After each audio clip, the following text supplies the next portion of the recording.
Quero te convidar, queridos, a abrirem a sua Bíblia comigo em 1 Pedro, capítulo 2.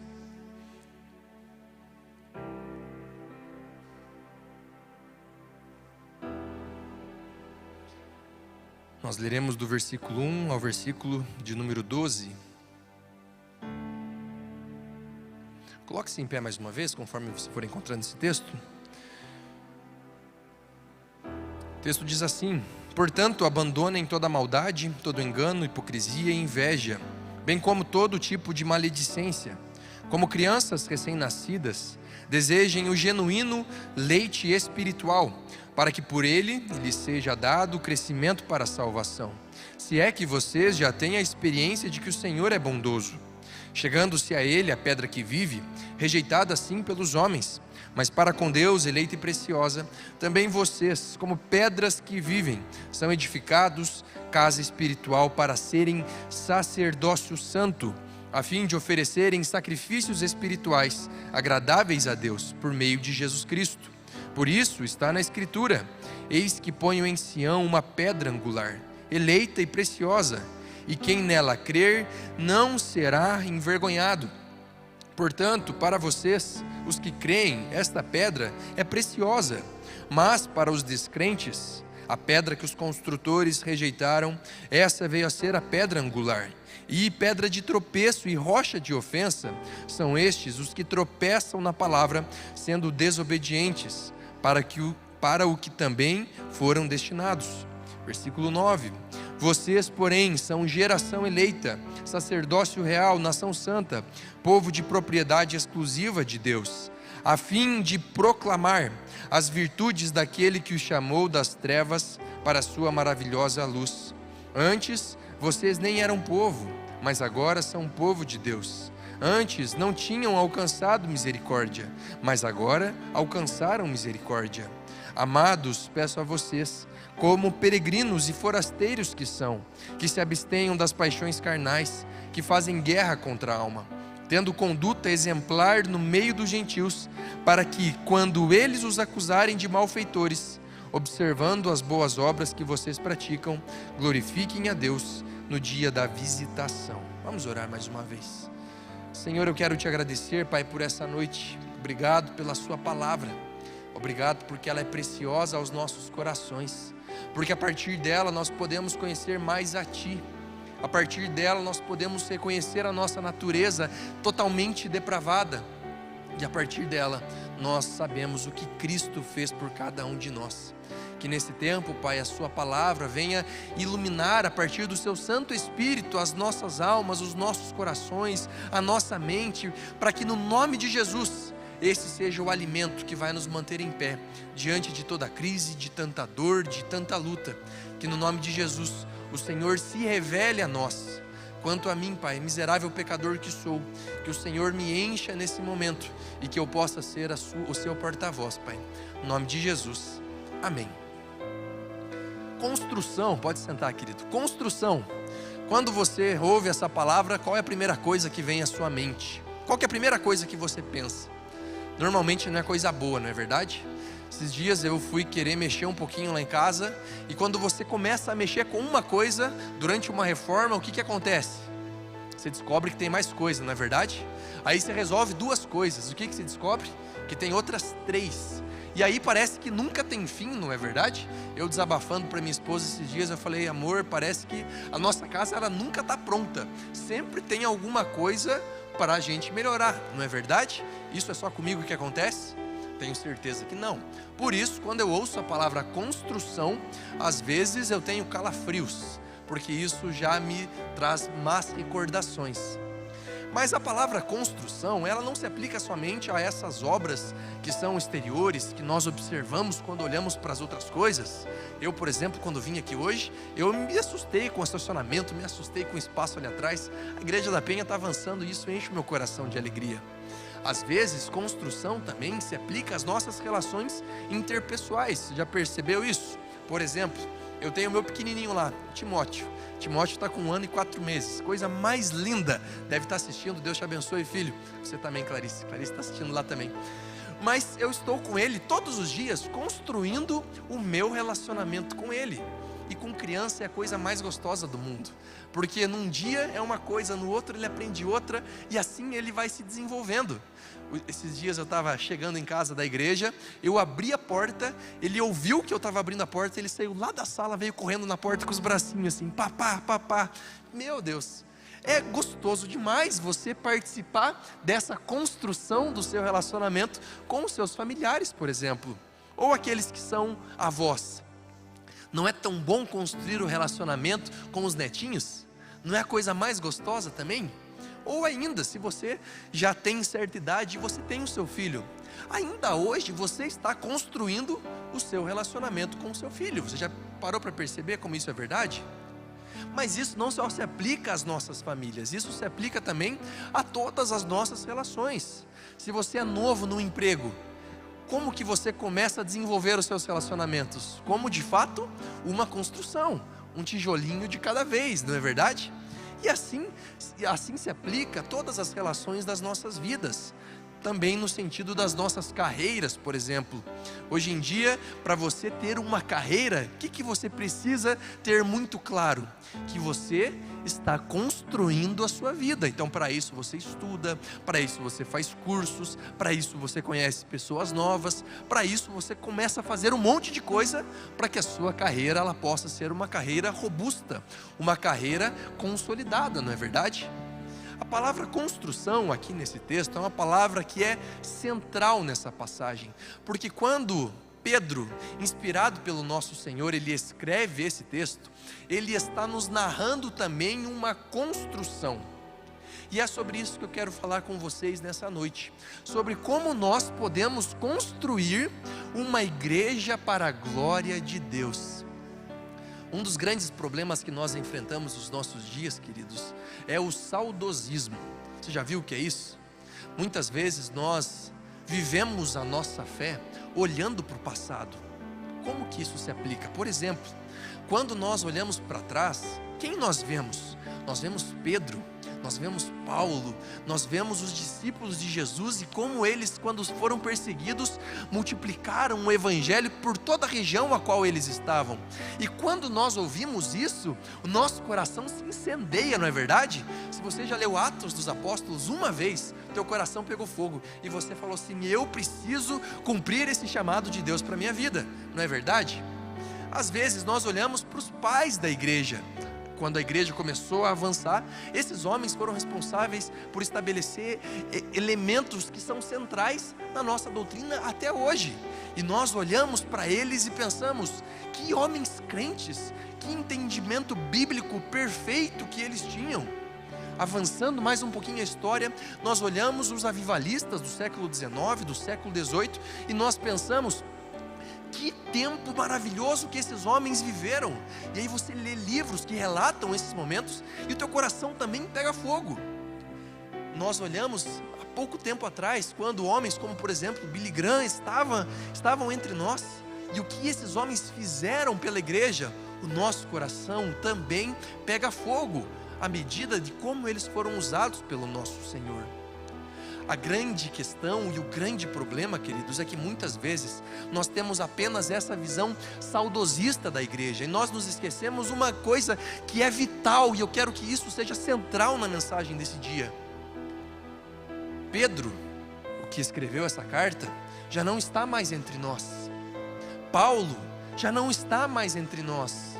Os pais da igreja já não estão mais entre nós. Os avivalistas do século XIX não estão entre nós. Billy Graham não está entre nós. Ou seja, o bastão da igreja de Jesus, que foi passado por geração após geração, está nas mãos de quem hoje? Pode bater no seu peito, porque o bastão da igreja de Jesus hoje está nas nossas mãos. E isso sim é uma enorme responsabilidade. Mas o maior de todos os privilégios que um homem nesse mundo pode ter, um privilégio o qual os anjos almejavam por isso e almejam. Nós somos aqueles que estão dando continuidade à igreja de Jesus, e aqui a igreja da Penha, aqui em São Paulo, eu com a minha igreja lá no Paraná. Mas muitas vezes nós esquecemos isso, porque nós pensamos que a igreja já está construída, nós pensamos que a igreja já está formada, mas não. O nosso Senhor é claro em dizer que nós somos aqueles que, quando edificados no nosso Senhor, somos como tijolos edificados para que assim nós possamos proclamar as maravilhas do nosso Senhor e no nosso Redentor.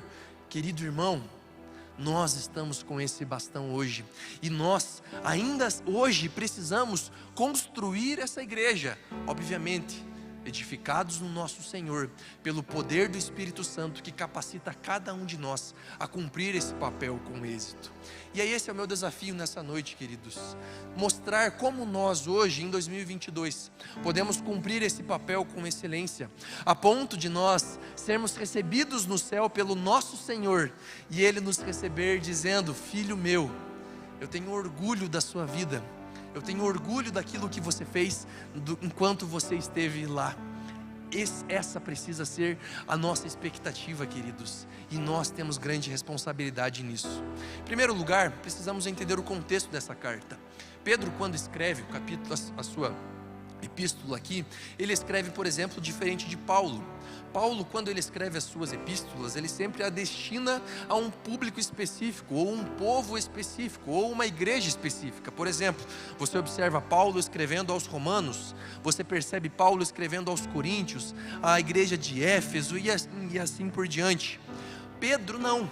Ele escreve uma carta que nós chamamos na teologia de uma carta circular, ou seja, uma carta que não é destinada a um único povo, mas uma carta que é destinada a um povo, o povo de Deus, e que esse povo deveria compartilhar essa carta com as outras pessoas. Ou seja, a epístola de Pedro aqui, ela não é uma epístola específica para um povo, senão para todo o povo de Deus em todo o tempo do mundo. Essa carta de Pedro é para cada um de nós. Pedro escreve essa carta para um grupo de pessoas que estava sofrendo grande perseguição. Eles estavam localizados na Ásia Menor, região que hoje é a Turquia, e ele escreve para eles com dois propósitos. O primeiro deles era: perseverem, preservem a identidade de vocês, entendendo que vocês sofrerão grande pressão pelo fato de vocês professarem ser Jesus o seu Senhor e Salvador.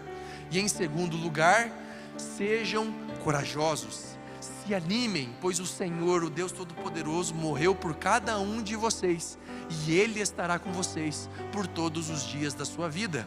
Diante disso, Pedro então começa a dizer: como vocês, aí aonde vocês estão, podem glorificar a Deus, sendo o povo de Deus. E em primeiro lugar, ele nos diz que essa igreja, que é construída para glorificar a Deus, ela não negocia com o pecado. Observe comigo o versículo 1, diz assim: portanto, abandonem toda maldade, todo engano, hipocrisia e inveja, bem como todo tipo de maledicência. Primeira coisa que Pedro deixa claro à igreja é que igreja e pecado não podem viver em paz. A igreja de Jesus, ela é conhecida pela sua santidade. Cristo exige isso de nós quando ele fala: sejam santos porque eu sou santo. É a expectativa a qual o Senhor tem das nossas vidas. O nosso Deus deseja que cada um de nós nos santifiquemos de maneira progressiva diariamente. Isso também é uma construção. Como assim, pastor? Não estou entendendo.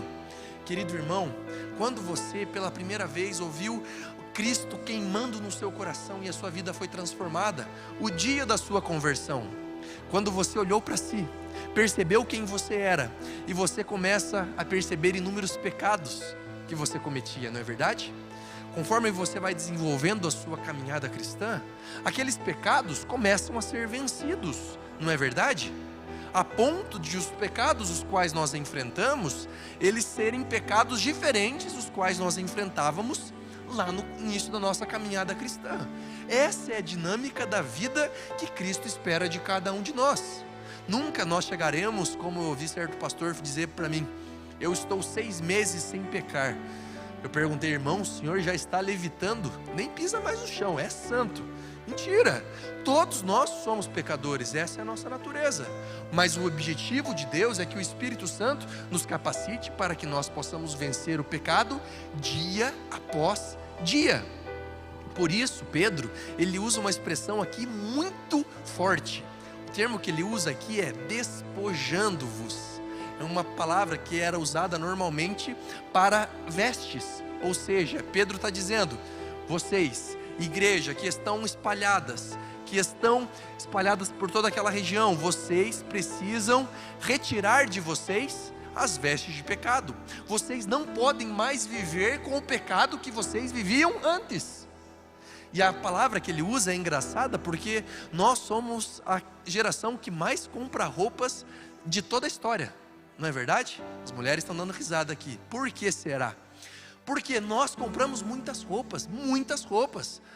O pessoal passa no shopping: nossa, que blusinha linda, vou comprar, não é verdade? E as roupas de hoje não parecem que elas duram muito pouco? Não parece? Se usa 2, 3 vezes, já estragou, não é verdade? Mas isso não se aplica aos homens. Por quê? O homem, quando compra uma roupa, meu Deus, ele usa até aquela roupa não aguentar mais ser vestida, aí ele estende no chão, para virar pano de chão, não é verdade? Agora os homens estão rindo, porque isso é verdade. Lá em Ponta Grossa, nós fizemos um varal solidário, e aí a gente convocou toda a igreja para doar roupas.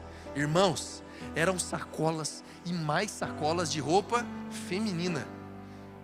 E a roupa dos homens? Não doa, porque está tudo ruim, toda ferrada.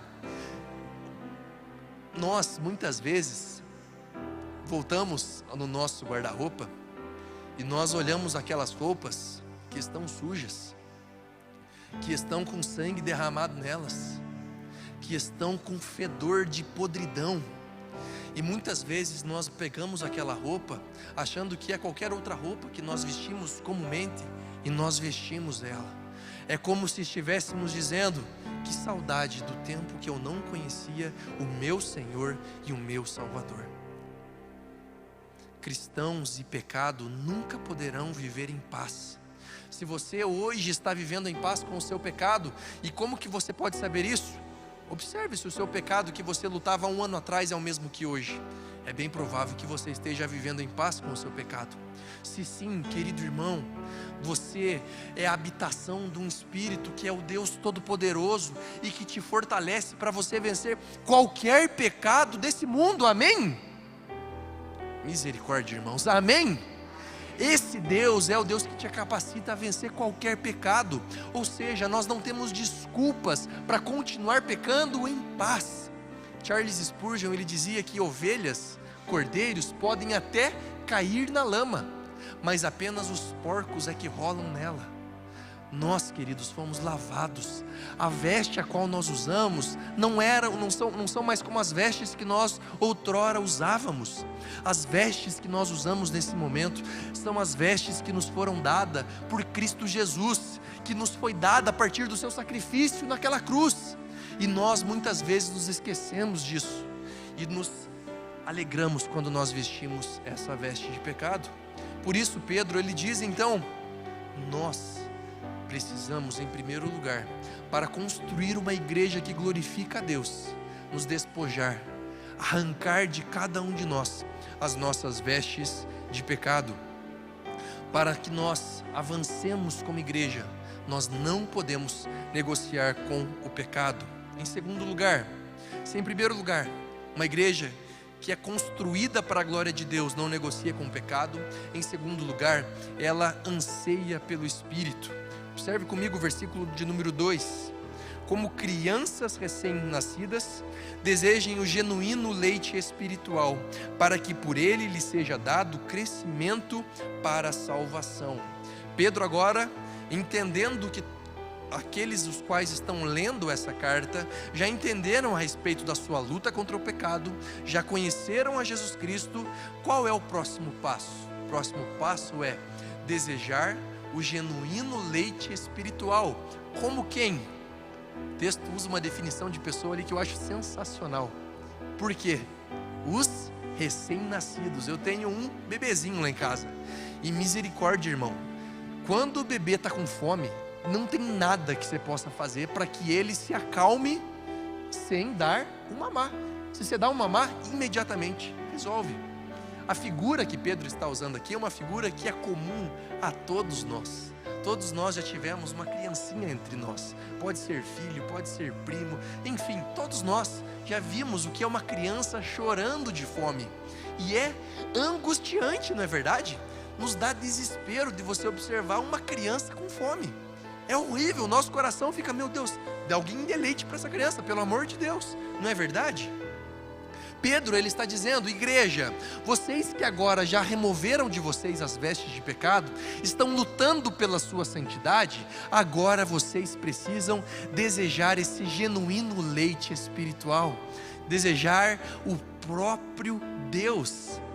Muitas vezes, queridos, nós, na nossa superficial percepção sobre Deus e sobre o mundo, nós acreditamos que nós podemos vencer o nosso pecado pelas nossas próprias forças. Nós acreditamos que nós podemos superar determinadas situações, ou, por exemplo, avançar na nossa espiritualidade, aprofundar o nosso relacionamento com Deus, a partir das nossas próprias forças. Esse texto, ele tem um propósito bem específico de nos dizer que nós somos capacitados pelo Senhor a isso, mas que nós precisamos ansiar pelas coisas de Deus, com todas as forças que nós temos. Qual é a força que uma criancinha recém-nascida tem para pedir o seu leite? Nenhuma, é frágil, mas grita que dá desespero, não é verdade? É dessa maneira que nós precisamos ansiar por Deus nas nossas vidas. Quando nós ansiamos por Deus dessa maneira, nós olharemos para o nosso pecado não mais agora como uma fonte de prazer superficial para nós, mas como algo que nos separa do maior amor das nossas vidas. E aqui eu quero te convidar a você pensar, qual é a pessoa que você mais ama na sua vida? Eu é a minha esposa. E meu irmão, se você tentar entrar no meio meu e da Clarice, não vai dar bom, vai dar ruim. Por quê? Porque eu amo ela tanto, que eu daria a minha própria vida por ela. É isso que a palavra de Deus nos orienta, não é verdade? Mas aqui eu já não estou mais falando da Clarice, eu quero falar de Deus. Aqueles a quem nós devemos amar mais que os nossos cônjuges, mais que os nossos filhos. E se um pecado tenta entrar no meio da sua relação com Deus, como que você age?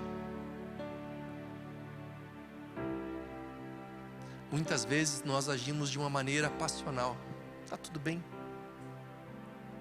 Queridos irmãos, quando nós construímos a nossa fé, quando nós construímos a nossa vida e a nossa espiritualidade, nós precisamos entender que não há amor maior no mundo do que o amor que o nosso Deus tem por cada um de nós.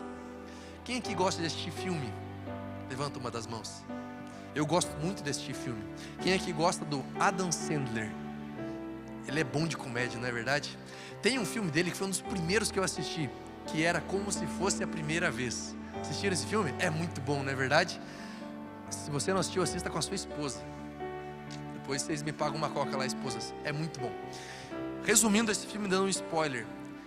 Adam Sandler, ele se apaixona por uma mulher, e ele descobre que essa mulher, ela tem um problema de memória. Ela sofreu um acidente e ela esquece todos os dias o que ela viveu no dia anterior. A última lembrança dela é na época do acidente que ela teve.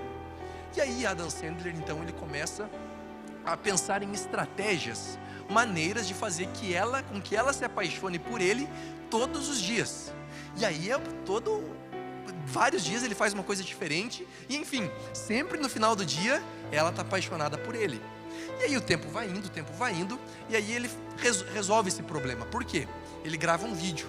Nesse vídeo ele conta que em determinada data ela havia sofrido um acidente, e quando ela sofreu aquele acidente ela perdeu a memória, e aí ela conheceu ele, e ele passava dia ensinando ela como ela era amada, e ela se apaixonava por ele todos os dias quando ela via aquele vídeo. E assim então ela saía do quarto já apaixonada por ele, poupava todo o serviço dele, não é verdade? Queridos irmãos, a maneira a qual Deus deseja que nós o amemos é muito parecida. Sabe por quê? Porque Deus, ele não gravou um vídeo para nós, mas ele revelou para nós a sua palavra. E quando nós nos lembramos do que Cristo fez por cada um de nós todos os dias, como que nós saímos disso? Com o nosso coração derretido por Ele. Porque a palavra de Deus nos diz que não há amor maior do que aquele que dá a sua vida por seus amigos. João capítulo 15. Jesus é aquele que morreu por cada um de nós. Jesus é aquele que operou o maior milagre de todos nas nossas vidas, transformando um ser totalmente depravado em alguém que teve a sua mente, o seu coração iluminado pelo Espírito Santo de Deus. Jesus é aquele que, quando nós estávamos afogados nos nossos próprios vômitos, sujos, maltrapilhos, abandonados por esse mundo, Ele nos resgata, Ele nos tira das trevas, e Ele nos chama de filho, e mais do que isso, Ele nos garante a vida eterna na sua presença, um local aonde nós viveremos com Ele para sempre, um local aonde haverá paz, um local onde não haverá pecado, não haverá morte, não haverá luto. Quando eu lembro de tudo isso, o meu coração por Jesus, ele pega fogo, e é quando eu entendo isso, eu já não tenho mais vontade de pecar, porque o pecado ele não se torna algo situacional na minha vida, mas ele se torna o meu maior inimigo, porque ele é o responsável por me separar do maior amor da minha vida. E quando eu entendo isso, o texto fala que nós precisamos lutar contra esse pecado.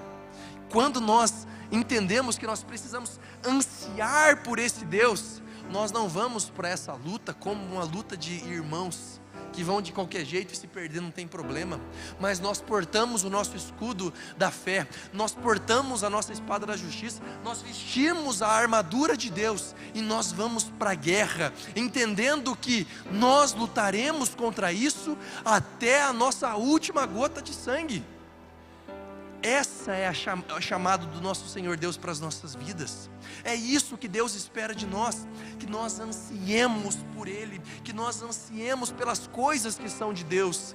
E quando nós ansiamos pelas coisas que são de Deus, apenas uma coisa se revela em cada um de nós: é esse desespero pelas coisas de Deus. Como uma criança desesperada chorando pelo leite, somos nós, igreja hoje, com o bastão do Senhor, guiando essa igreja pelo poder do Espírito Santo, clamando, desesperados pela presença de Deus nas nossas vidas. Não é mais nós saudosistas por aquilo que nós já vivemos. Era tão bom quando eu conheci Jesus, eu orava, eu buscava a Deus, eu lia a palavra de Deus, mas agora minha vida espiritual está estagnada. Deus, Ele espera que nós entendamos que aquilo que está por vir é muito, e muito, e muito melhor daquilo que nós já vivemos. Querido irmão, anseie pelo Espírito Santo de Deus, não olhando para trás, mas ansiando por aquilo que ainda pode vir. Isaías nos diz que do deserto rios de água viva fluirão. É nesse Deus que nós cremos, queridos. Não olhe a sua espiritualidade pelo retrovisor, olhe a sua fé, olhe a sua espiritualidade por aquilo que ainda pode acontecer, por aquilo que Deus ainda pode te dar. Terceiro e último lugar, queridos. Primeiro lugar, para uma construção de uma igreja que glorifica a Deus, uma igreja que não negocia com o pecado, é uma igreja que anseia pelo Espírito. E em terceiro lugar, é uma igreja que aponta para Cristo. Observe o versículo de número 9 comigo, diz assim: vocês porém são geração eleita, sacerdócio real, nação santa, povo de propriedade exclusiva de Deus, a fim de proclamar as virtudes daquele que os chamou das trevas para a sua maravilhosa luz. Pedro, ele encerra então essa sessão dizendo que nós precisamos lutar contra o nosso pecado, que nós precisamos ansiar pelo poder do Espírito Santo, porque nós somos o sacerdócio real, a nação santa, o povo de propriedade exclusiva de Deus. Pedro, ele está sendo claro em mostrar que a igreja, que é igreja, luta contra o pecado, anseia pelo Espírito, pela sua própria identidade. É como eu, quando chegava para minha mãe e era pequeno, eu falava assim: mãe, eu posso ir na festa? E a minha mãe falava não. Aí eu falava assim: mãe, todo mundo vai. E o que minha mãe respondia? Ó, as mães responderam aqui em coro. Mas é exatamente isso que Deus está dizendo para nós aqui, queridos. Nós não somos todo mundo. Nós não somos todo mundo. O ser humano é um ser que é criado a partir do pecado que corre nas nossas veias, criado para se conformar ao mundo em que vive. O ser humano, ele tem uma facilidade incrível em olhar para o redor e se adaptar, como de fato um verdadeiro camaleão. Como que nós percebemos isso? Observe na história da igreja comigo. Quando o povo sai do Egito, eles saem então libertos, conduzidos por Moisés. Eles saem do Egito. Qual que é a primeira coisa que aquele povo faz quando Moisés sobe no Sinai para ter um tempo com Deus? Eles convencem Arão a fazer o quê? Um bezerro? Quem que cultuava, quem que adorava animais esculpidos no ouro? O povo egípcio. O povo passou 400 anos lá, queridos. Muitas daquelas pessoas se vestiam como egípcios, falavam como egípcios, davam nomes uns aos outros, nomes de egípcios. Era comum naquela cultura do povo de Israel ser confundido com o povo do Egito, a ponto de nesse momento de libertação, eles terem a maravilhosa ideia de cultuarem a Deus a partir de um animal representado pelo ouro. Mas avance um pouquinho mais a história. Quando então o reino de Deus já formado, dividido, ele é invadido pelos babilônios. Nabucodonosor leva em várias viagens o povo para viver na Babilônia. E quando ele leva o povo na Babilônia, qual que é a primeira coisa que o rei faz com aquelas pessoas lá? Lembra da história de Daniel, Sadraque, Mesaque e Abdinego? O que Nabucodonosor ordena? Em primeiro lugar, vocês vão comer a minha comida. O nome de vocês será trocado. Qual que era o objetivo dele? Transformar aqueles homens no povo da Babilônia. Era esse o objetivo, apenas esse. Quando no capítulo 3, se eu não me engano, episódio de Sadraque, Mesaque e Abdinego na fornalha de fogo ardente, quando o rei esculpe aquela estatueta enorme, e ele fala que quando toda sorte de música tocasse, todo mundo deveria se prostrar, adorar Nabucodonosor. Quantas pessoas permanecem de pé e não adoram o Nabucodonosor? Somente 3. Mas não era somente Sadraque, Mesaque e Abdinego que estavam ali representando o povo de Deus. Todo o povo que vivia em Judá foi levado para lá. E por que só 3 não se prostraram? Porque o povo de Deus se conformou com o povo da Babilônia. Avance um pouquinho mais a história. Quando nós olhamos para o Império Romano, Paulo escrevendo para a igreja de Roma, capítulo 12, o que Paulo escreve? E não vos... Por que Paulo usa esse termo? Porque ele conhece cada um de nós, e ele sabe como nós temos a tendência a nos conformar com o momento e com a cultura a qual nós vivemos. Queridos irmãos, eu quero te lembrar o que minha mãe me disse aquele dia: nós não somos todo mundo. As nossas relações interpessoais, as nossas relações conjugais, elas não são definidas por aquilo que a cultura nos diz, nem pelos que os experts nos dizem nesses dias. Mas o que é casamento para nós é aquilo que a palavra de Deus nos diz.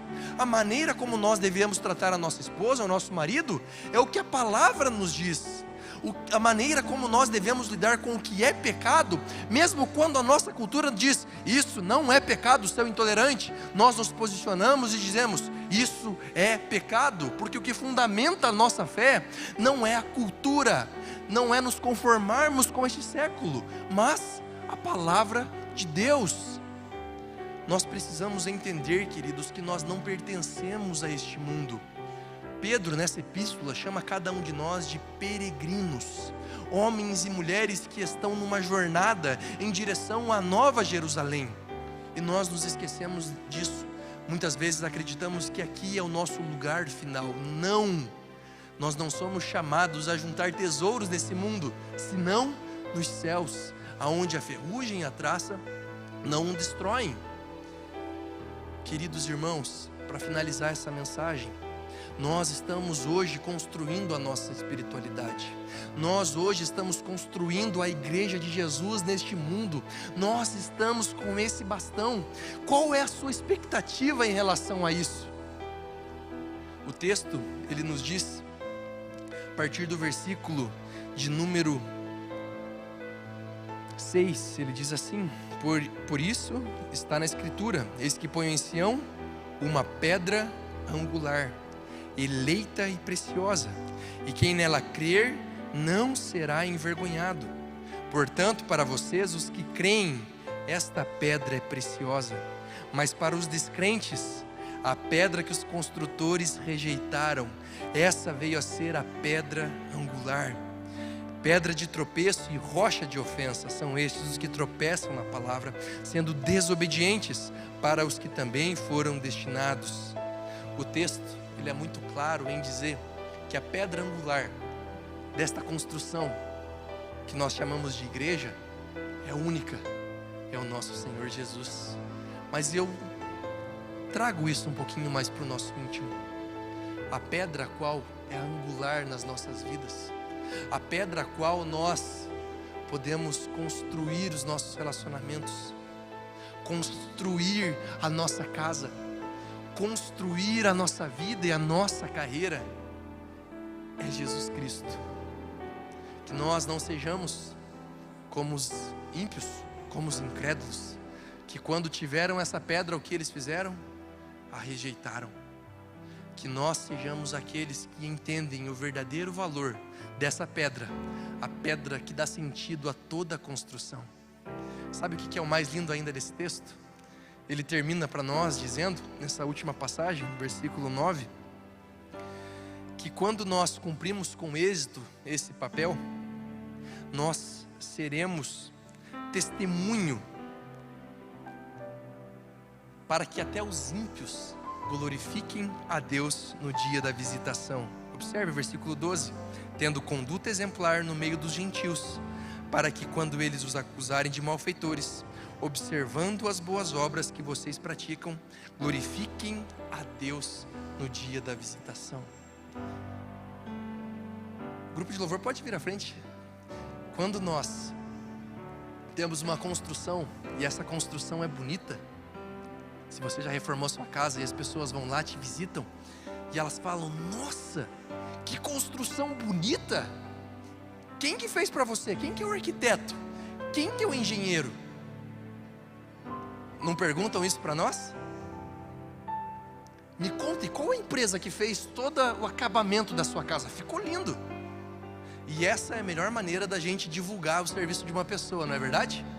O boca a boca. Você viu o que o texto acabou de nos dizer? Que essa construção aqui somos nós.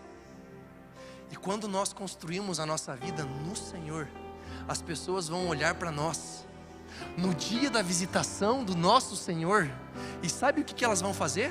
Aquelas que não creem em Jesus hoje, elas vão glorificar a Deus a partir das nossas vidas. Nós somos chamados para isso nessa noite, queridos. O bastão está conosco. Que construamos a nossa vida entendendo que a pedra angular dela é o nosso Senhor, o nosso Salvador, e é Cristo Jesus. E Ele possibilita que cada um de nós sejamos testemunhas vivas daquilo que Ele fez nas nossas vidas, para que aquele que não crê em Deus glorifique ao Senhor no dia da visitação. Que Deus nos abençoe.